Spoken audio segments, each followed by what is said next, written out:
Actually पिया ऐसा सोच नहीं रही थी वो जा पाए। वो चाहती नहीं थी कि वो अभी इतनी जल्दी जाए, लेकिन कालिंदी जी ने उसे भेजा था विश्वास करके। अगर वो नखरे करती तो दोबारा केतकी जी उसे उसके मायके नहीं आने देती। अब उसे पता चल रहा था कि लड़कियां अपने मायके आने के लिए इतना परेशान परेशान क्यों रहती है। वो सोच रही थी कि जब अच्छा घर परिवार मिल जाएगा, बड़े बड़े सपने उसके पूरे होंगे, वो करोड़पति के घर पहुंच जाएगी तो उसका मन नहीं करेगा वापस आने का। लेकिन अब उसे लग रहा था कि पैसा कितना भी हो जाए, लेकिन जब तक एक लड़की का दिल नहीं लगता, हर चीज उसके मन में मुताबिक नहीं होती, तब तक उस परिवार में उसका रहने का दिल नहीं कर सकता था। और बहुत सारी ऐसी तो लड़कियां थी जिनकी जिंदगी जाते ही नरक बन जाती थी। पिया को भी ऐसा ही लग रहा था। वो दहशत को देख रही थी कि तभी रीमा जी पीछे से आवाज देते हुए बोली, बेटा जी बस अपनी बेटी की नजर उतारना है, उसके बाद लेकर जाइए। ये सुनकर पिया हैरान थी। वो अपने बचपन के इंसिडेंट को याद कर रही थी कि जब उसकी मासी उसे लेने आई थी और वो अपनी मामा के साथ रहना चाहती थी। उस वक्त उसकी मम्मा ने डायरेक्ट कहा था कि वो अपनी बेटी नहीं देगी। उसकी मासी को ही ले जाने के लिए अपनी खुद की बहन को मना कर दिया था, लेकिन आज एक अनजान इंसान के साथ भेज रही थी, बस इसलिए क्योंकि उसने उसकी मांग में सिंदूर और गले में मंगलसूत्र पहना दिया था, इसलिए सारा हक उसे मिल गया था। अब रीमा जी आई और एक कागज में कुछ चीज लेकर पिया और दहशत के चारों तरफ उनका उतारा करने लगी। कुछ वक्त उतारा करने के बाद उन्होंने थूका और मुस्कुरा कर बोली, बस भगवान जी आप सबकी जोड़ी बनाए रखें, मेरी बेटी को कभी किसी चीज की प्रॉब्लम ना हो, उसे किसी की नजर ना लगे। दहशत जी मेरी बेटी से कोई गलती हो जाए न उसे माफ कर देना, वो बहुत ज्यादा बच्ची है, बहुत सारी चीज आपको समझनी पड़ेगी। हो सके आप दोनों के बीच में जो चीज हो रही है वो भी समझनी पड़ेगी, क्योंकि अभी वो कुछ भी नहीं समझती है, नहीं एक पति पत्नी का रिश्ता और नहीं कुछ। अभी तो मैं उसकी शादी करने ही नहीं वाली थी, लेकिन आपकी माँ को पसंद आ गई और ऊपर से अग्नि जी को भी मेरी बेटी। मैंने सोचा इससे बेटर रिश्ता मिलेगा नहीं, इसलिए मैंने अपनी फूल सी बच्ची को आप लोगों को दे दिया है। और मैंने केतकी जी से इसके पहले बात भी की थी कि कुछ सालों का इंतजार कर सकती हैं या फिर शादी होने के बाद गाँव रख सकते हैं हम, लेकिन हमारे यहाँ होता था हमारे मायके में, लेकिन अग्नि जी नहीं माने। मैं बहुत खुश हूँ कि मेरी बेटी को 3 पति मिले हैं और बहुत प्यार करते हैं तीनों, लेकिन फिर भी वो बहुत बच्ची है, प्लीज आप ख्याल रख सकते हैं। अगर अग्नि जी और वायु की में से कोई आता तो मैं उनसे भी कहती, मैं जानती हूँ आप छोटे हैं, आपकी बात कम सुनी जाएगी, लेकिन फिर भी। ऐसा कहकर उन्होंने हाथ जोड़ा तो दहशत ने उनके हाथ पर हाथ रख दिया और आंखें ऊपर करते हुए बोला, आई डोंट थिंक कि आपको ऐसे हाथ जोड़ने की जरूरत है, आपकी बेटी का ख्याल रखूंगा, प्रॉमिस यू। उसे दर्द नहीं होने दूंगा, कोई उसे खरोच भी नहीं पहुंच पाएगा, कोई और उसे दर्द नहीं दे पाएगा। ये सुनकर एकदम से रीमा जी के होठों पर स्माइल आ गई। तभी पिया एकदम से बोली, और माँ कह दो कि मुझे पनीर खाने देंगे ये लोग, मुझे भूख लगती है। और कहती है माँ की सारे पति के खाने के बाद और ये लोग 1 घंटे में बात करते करते खाना खाते हैं, बहुत खाते हैं, इन लोगों को बहुत वक्त लगता है, तो बोलो ना इन्हें कि मुझे बस टाइम पर खाना दे दे, मुझे भूख लगती है। और अभी भी पता है आपको, आपने इतना सारा खाना दिया फिर भी मुझे भूख लगी थी, इसलिए मैंने आपसे वो सब चीज पैक करवा दी। मैं जाऊंगी ना, मैं खाऊंगी, पर इन्होंने वो भी रख लिया, नहीं लेकर जाने दिया, आपके पास से लेकर जाने नहीं देंगे, अपने घर में खाने नहीं देंगे। एक तो वैसे ही मैं पतली हूँ और पतली हो जाऊंगी। उसकी बकबक सुनकर अब एकदम से दहशत ने उसके होठों पर उंगली रखी और उसके करीब आकर उसके ऊपर अपनी गर्म सांसों को छोड़ते हुए कशिश भरी आवाज में बोला, पत्नी हो तुम मेरी, तुम्हें जिस चीज की जरूरत होगी वो सब तुम्हें भेज दूंगा, सब तुम्हारे लिए अलाउ होगा, आज मैं माँ से बात करता हूँ। ऐसा कहकर उसने रीमा जी की तरफ देखा और बोला, जो भी खाएगी वो खिलाऊंगा, आप टेंशन मत लीजिए। और तुम, इतना कहकर उसने पिया की तरफ देखा तो पिया ने एकदम से अपनी आंखें बड़ी कर ली। इस बार दहशत थोड़ा सा प्यार से बोला, कुछ भी नहीं करूंगा तुम्हारे साथ। अब पिया शांत हो गई थी, उसने रीमा जी की तरफ देखा था, उसे आंसू आ रहे थे। वो एकदम से रीमा जी के गले लगते हुए बोली, लास्ट टाइम मैंने जो कुछ भी कहा था बोल देना बाबा से कि मैं वापस लेती हूँ, मैं आप लोगों से बहुत प्यार करती हूँ। शायद मेरी किस्मत में लिखा था कि मेरे 3 पति हो जाए, मैंने हमेशा से एक पति वाला कॉन्सेप्ट देखा था शादी के लिए। मुझे उस दिन गुस्सा आ गया मम्मा, मैं जानती हूँ कि मैं बहुत ज्यादा समझदार हूँ, इसलिए मैं बहुत ज्यादा जल्दी समझ गई। इस पर रीमा जी को हंसी आ गई। वो समझ रही थी कि उनकी बेटी बहुत भोली थी, इसलिए वो दहशत की तरफ आस भर नजरों से देख रही थी कि उन्हें भरोसा दिला दे कि उनकी बेटी के साथ कुछ भी नहीं होगा। अब दहशत ने बस अपनी आंखों से इशारा किया कि उनकी बेटी उसके पास ही रहेगी। अब एकदम से इस बार दहशत ने झुककर रीमा जी के पैर छू लिए, लेकिन कैलाश जी के नहीं। कैलाश जी पीछे से ही पिया को देख रहे थे, वो अपनी बेटी को विदा होते हुए नहीं देख पा रहे थे, इसलिए वो चुपचाप पीछे खड़े थे।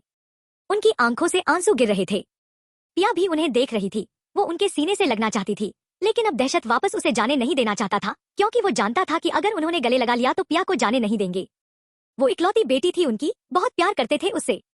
पिया जाने लगी तो उसकी आंखों से आंसू गिर रहे थे, ऊपर से वो चल नहीं पा रही थी, लेकिन तभी दहशत ने उसे अपनी बाहों में उठा लिया और उसकी आंखों में देखकर बोला, तुम्हें पेन हो रहा है, पर तुम्हारा हस्बैंड जब तक तुम्हारे साथ है तब तक तुम्हें एक भी दर्द नहीं होने देगा।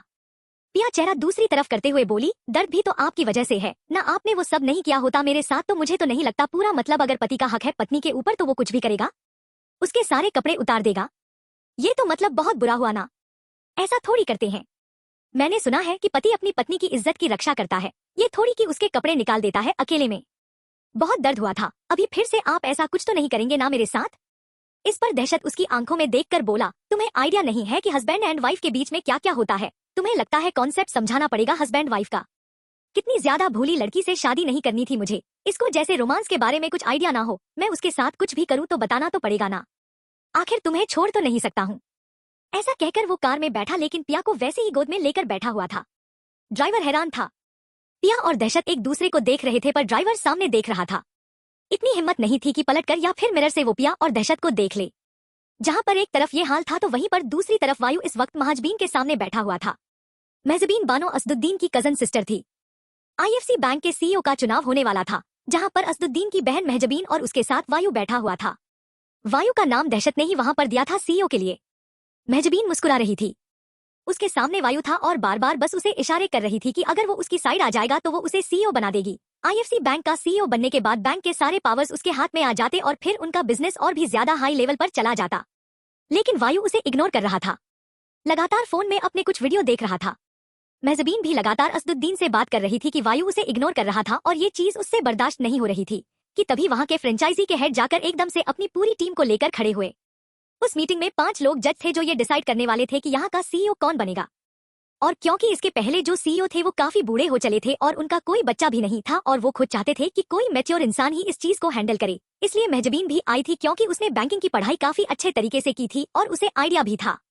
कुछ वक्त तक सब लोगों ने एक दूसरे से बात की, लेकिन फिर सब महजबीन को देखने लगे। महजबीन तो जानती थी कि उसे ही सीईओ बनाया जाएगा।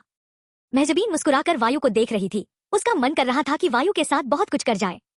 असदुद्दीन भी ये सारी चीज वीडियो कॉल में देख रहा था। लेकिन तभी एक साथ सारे मेंबर खड़े हुए और जो कप्तान थे वो सबके बीच में आते हुए बोले, एंड द सीईओ इस वायु सिकरवार है। वायु सिकरवार ये नाम सुनकर सबके होश उड़ गए थे। महजबीन को अभी भी भरोसा नहीं हो रहा था कि उसका नाम नहीं लिया गया था सीईओ के लिए।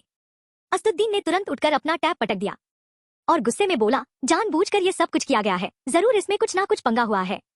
मैं देखूंगा। ये सारे बोर्ड मेंबर्स को मेरी बहन को सीईओ बनाना चाहिए था, जिसकी वजह से हम पूरे बैंक पर राज कर सकते थे और वायु सिकरवार का बिजनेस खराब कर सकते थे। लेकिन अब ये मौका भी हाथ से गया। समझ में नहीं आ रहा है कि कब तक हमारे बीच में ये सब कुछ होता रहेगा। जहां पर एक तरफ ये हाल था तो दूसरी तरफ अग्नि को भी पता चल गया था कि वायु ही सीईओ बन रहा था, इसलिए वो चुपचाप घर आ चुका था। जहां पर दहशत के साथ पिया पहले से मौजूद थी। कालिंदी जी उसकी नजर उतार रही थी। वो बहुत ज्यादा खुश थी, लेकिन पिया की आंखें थोड़ी सी भरी हुई थी। अग्नि को समझ में नहीं आ रहा था कि आखिर पिया इतनी उदास क्यों थी। तो वो सबकी तरफ देखकर बोला, एक्चुअली मुझे पिया से अकेले में बात करनी है। आई डोंट माइंड अगर किसी को गुस्सा आ भी रहा है तो। ऐसा कहकर वो पिया का हाथ पकड़कर अपने साथ लेकर गया। पिया भी बस अग्नि से बात करना चाहती थी। दहशत को बहुत गुस्सा आ रहा था क्योंकि अग्नि ने पिया का हाथ पकड़ रखा था। वो अभी पिया को लेकर अपने साथ रूम में चला गया और दरवाजा बंद कर लिया। दहशत काफी वक्त से इंतजार कर रहा था। उसका दिल बैठ जा रहा था। कुछ वक्त के बाद अग्नि ने दरवाजा खोला तो वो गुस्से में दहशत को देख रहा था। अग्नि इस वक्त बाहर निकाल कर आया था। उसका गुस्सा उसके सर पर चोट करना चाहता था। दहशत उसे देखा तो फिर वो एकदम से उसके सामने आकर परेशान होते हुए बोला, व्हाट हैपेंड? क्या बोला उसने? ऐसे क्यों रिएक्ट कर रहा है? कुछ तो बताएगा, कुछ तो बोलेगा। अब दहशत लगातार पूछे जा रहा था। उसके मुंह से आवाज निकल रही थी, शब्द फूट रहे थे, लेकिन एक मिनट भी वो शांत नहीं हो रहा था कि खड़ा होकर एक मिनट के लिए सांस ले ले, क्योंकि उसका मन घबराया हुआ था अग्नि को इतना गुस्से में देखकर। पिया उससे तो ज्यादा बात करती नहीं थी। जो भी अपने अंदर की बातें होती थी वो अग्नि से ही बताती थी, इसलिए तो हमेशा दहशत को जलन होती थी कि हर चीज उसकी बीवी किसी और को क्यों बता रही थी। क्या उसके अंदर कमी थी? वो तो उसके सामने स्वीट बनने की कोशिश करता था। अब उसका नेचर ही ऐसा नहीं था तो वो क्या करता है? वो हमेशा से उसे यही सारी प्रॉब्लम्स होती थी और इसी गुस्से में वो कुछ ना कुछ गलत करता था और पिया फिर से उससे दूर रहती थी। इस बार उसने पिया को पा ही लिया था तो भी उसे ऐसा लग रहा था कि पिया उससे दूर थी। उसको हासिल करके भी वो उसे हासिल नहीं थी। वो अग्नि की तरफ देख रहा था कि तभी एकदम से अग्नि ने खींचकर एक मुक्का मारा और तब तक वहां पर वायु भी पहुंच चुका था। ऊपर दोनों के बीच में लड़ाई देखकर उसकी आंखें बड़ी हो गई थी। वायु को हैरानी थी कि ऐसे दहशत और अग्नि के बीच में लड़ाई नहीं होती थी। वो होता था तभी लड़ाई होती थी। वैसे अग्नि कांड करता था और दहशत भी कांड करता था, इसलिए दोनों कांड जब एक साथ होते थे तो लड़ाई होना तो बनता था। वो नहीं चाहता था कि केतकी जी या कालिंदी जी या फिर संजय जी, दिग्विजय जी या फिर राजेश जी में से किसी को भी पता चले। वो लोग कालिंदी जी के रूम से लिविंग एरिया की तरफ आ रहे थे, मुस्कुराते हुए, बातें करते हुए, क्योंकि पिया वापस आ चुकी थी। अब सब एक साथ बैठकर डिनर करने वाले थे, लेकिन यहाँ पर वायु ने उन सबको दांत दिखाते हुए कहा, अपने अपने रूम में जाइए, हम आधे घंटे के बाद डिनर करेंगे, क्योंकि मेरे पास आप लोगों के लिए सरप्राइज है। ऐसा कहकर वायु ने बात तो संभाल ली। कालिंदी थी अभी भी थोड़ी सी कंफ्यूज थी कि वायु कौन से सरप्राइज की बात कर रहा था। यहाँ पर वायु खुद परेशान हो गया था। सब लोग अंदर चले गए तो वायु भागते हुए ऊपर आया। अग्नि और दहशत की मारपीट को देखकर उसने दोनों का कॉलर पकड़ा और लेकर स्टडी रूम में गया। उसने बाद दरवाजा लॉक करके अपनी शर्ट की स्लीव को फोल्ड करते हुए दोनों की तरफ पलट कर बोला, अब बोलो कि तुम दोनों के दिमाग में क्या चल रहा है। अब बोलो कि क्या चाहिए। अब बोलो कि इतना नंगा नाच क्यों कर रहे थे, इतनी मारपीट क्यों चल रही है। Why both are you fighting? उसकी बात सुनकर अग्नि ने दहशत की तरफ देखा तो दहशत गुस्से में उसे देख रहा था। वायु अपना सर पकड़कर बोला, कोई कहेगा डॉट, कोई कहेगा कि तुम लोगों में प्यार है, दुश्मनों की तरह। दुश्मनों की ऐसा लग रहा है कि एक दूसरे के खून के प्यासे हो चुके हो तुम दोनों। समझ में नहीं आता है कि मैं पीसा जाता हूँ तुम दोनों के बीच में हमेशा। अब क्या हो रहा है। अग्नि क्यों मार रहा है तू उसे। दहशत भी अपने होठों पर लगे हुए खून को साफ करते हुए बोला, हाँ तो पूछना इससे कि मैंने ऐसा क्या किया है कि ये मुझे इस तरह से पागलों की तरह मार रहा है। पहले तो पिया को लेकर रूम में गया, वैसे ही मेरा दिमाग घुमा हुआ है। हम लोगों ने क्या तय किया था। इस पर वो उसकी तरफ देखकर बोला, तू चुप ही रह, तू तो बाद में बात करना, पहले अग्नि से बात कर रहा हूँ, उसके बाद तुझसे बात करूंगा मैं। वैसे भी तो तेरे कोई कांड बड़े अच्छे नहीं है कि तो तू अपने आप को क्लीन कहना बंद कर दे। ऐसा कहकर उसने फिर से अग्नि की तरफ देखा और राजा की तरफ बैठ गया। इस वक्त वायु दोनों से बड़ा लग रहा था। अग्नि वायु की तरफ देखते हुए बोला, क्या किया है तुझे पता चलेगा तो तू भी मारेगा इसे। मारने लायक ही है, मेरा तो बस चलता ना इसके दांत तोड़ देता।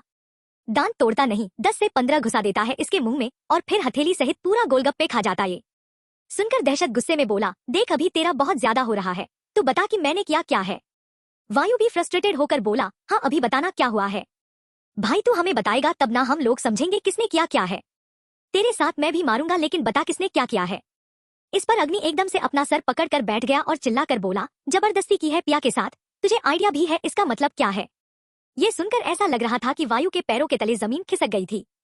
वायु अचानक से दहशत की तरफ पलटकर देखते हुए बोला, तू चाहता क्या है, बता ना मुझे। पिया के साथ तूने ऐसा किया, तूने सच में ऐसा किया है।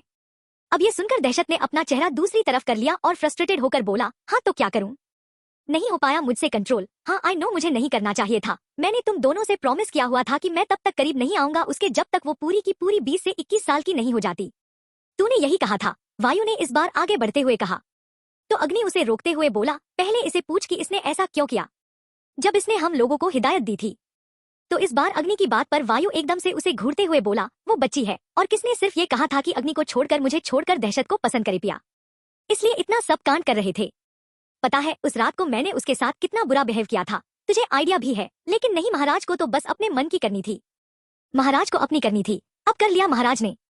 पता है उसे कितना दर्द हुआ होगा, उसे तो आइडिया भी नहीं था इन सब चीजों के बारे में। तुमने उसके साथ ऐसा किया कैसे। इस पर अग्नि वायु की तरफ पलटकर गुस्से में बोला, तुझे पता है पिया ने क्या कहा हमसे। उसने कहा था कि उसे दर्द हो रहा था, लेकिन फिर भी इसने उसके साथ गंदी हरकत की। उसने पता नहीं क्या क्या। वो बेचारी तो कहने में भी शर्म में डूबी हुई थी, बोल नहीं पा रही थी, लेकिन मैं समझ गया। ये कहता है कि वो मुझे पसंद करती है, किसी और को पसंद ना करे, इसे जेलसी फील होती है। अरे अपने कर्म तो देख ले, अपने कर्म तो देख, कहां से तेरे करीब आएगी, कहां से तुझे अपना पति मानेगी, कहां से तेरे साथ कंफर्टेबल फील करेगी। वो जहां मिलती है उसके साथ बदतमीजी करता है। इस पर एकदम से दहशत सुनकर परेशान हो गया था। वायु भी उसे सुना रहा था अलग से। उसने चिल्लाकर कहा, हाँ मैंने किया उसके साथ, मैं इंटीमेट हुआ हूँ पिया के साथ, लेकिन इसका रीजन ये नहीं था। बस रीजन ये था कि मैं बर्दाश्त नहीं कर पा रहा था। और रही बात तो वो 18 एथ क्रॉस कर रही है, वो चुकी है इतना एबल कि मुझे हैंडल कर ले। इस पर अग्नि और वायु दोनों ने एक साथ उसका कॉलर कसकर पकड़ लिया और उसे अपने करीब खींचकर बोला, ओ रियली, तुझे लगता है कि वो हो चुकी है एबल, तू दूर रहेगा उससे। और अब देख अब हम क्या करते हैं, पति तो हम भी हैं उसके, अब हम दिखाते हैं तुझे कि हम क्या कर सकते हैं। मैंने पहले कहा था तुझे कि तू अपनी हद में रहना, लेकिन तूने अपनी हद पार की है, तो अब हम भी अपनी ताकत का इस्तेमाल करेंगे। जब तू अपनी जुबान से पलट सकता है तो हम दोनों भाई क्यों नहीं। आज की रात वो वायु के साथ ही रहेगी ताकि तुझ जैसे हैवान से दूर रह सके। अग्नि ने इतना कहकर दहशत को धकेला तो दहशत पीछे से बोला, भाई प्लीज ऐसे मत करो यार, आप जानते तो हो सब कुछ, फिर भी ऐसा क्यों कर रहे हो। आप जीविका का गुस्सा मेरे ऊपर क्यों उतार रहे हो। ये सुनकर अग्नि के कदम वहीं पर रुक गए। वो हैरान होकर पीछे की तरफ इसलिए देख रहा था क्योंकि जीविका के बारे में किसी को पता नहीं था। वो उससे आगे कुछ कहता है उसके पहले ही वायु चिल्लाकर बोला, कोई मेरी भी तो सुनो, मैं आरडीएफसी का सीईओ बन चुका हूँ। ये सुनकर अब सब तीनों के तीनों भाई एक दूसरे को देख रहे थे। तीनों ने कुछ अलग अलग कांड किए थे,